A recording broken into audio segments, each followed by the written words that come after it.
US tax info பற்றி நம்ம already video போட்டிருக்கோம் எப்படி சப்மிட் பண்ணுறதுன்னு சொல்லிட்டு அந்த வீடியோவுடைய லிங்க்கை நான் கீழே டிஸ்கிரிப்ஷனில் கொடுக்குறேன். யூஎஸ் டேக்ஸ் இன்ஃபோ நீங்கள் சப்மிட் பண்ணியிருந்தீங்கன்னா அடுத்து என்னென்ன உங்களுக்கு மெயிலெலாம் வரும்னு சொல்லிட்டு இந்த வீடியோவில் சொல்ல போகிறேன். ஒருவேளை ஃபார்ம் நீங்கள் தப்பாக சப்மிட் பண்ணியிருந்தீங்கன்னா அதோடைய டீட்டெயில்ஸும் இந்த வீடியோவில் சொல்ல போகிறேன். யூஎஸ் டேக்ஸ் இன்ஃபோக்கான மெயில் நமக்கு வந்திருக்கு. நம்ம செப்டம்பர் 17 அந்த டைம் அப்ளை பண்ணோம். 1 வீக் ஆயிருக்கு. நம்மளுடைய ஸ்டேட்டஸ் அப்ரூவ் பண்ணியிருக்கிறாங்க. இந்த மெயில் எல்லாருக்குமே ஒரு 2-3 டேஸ்லேயும் ஒரு சிலருக்கு வந்திருக்கும், ஒரு சிலருக்கு 1 வீக்கும் எடுத்திருக்கும்.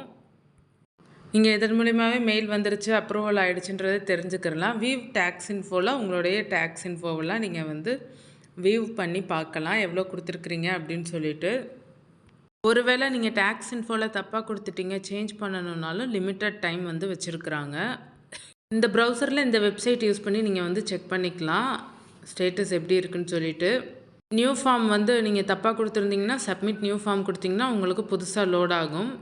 இதில் யூஎஸ் டேக்ஸ் இன்ஃபோ உங்களுக்கு காமிக்கிது பாருங்கள் எப்போ சப்மிட் பண்ணோன்னு. இதில் உங்களுக்கு யூஎஸ் டேக்ஸ் இன்ஃபோ அப்ரூவ் ஆகிருக்கு பாருங்கள், எப்போ சப்மிட் பண்ணணுன்னு சொல்லிட்டு காமிச்சிருக்கோம், எவ்வளோ நாளுக்கு எக்ஸ்பயர்ஸ் ஆகுதுன்றது காமிச்சிருக்கோம். 2027 வரைக்கும் இருக்குது. ஒருவேளை உங்களுடைய ஃபார்ம் ரிஜெக்டட் ஆகிடுச்சுன்னா நீங்கள் சப்மிட் நியூ ஃபார்ம் கொடுத்துக்கிறலாம்.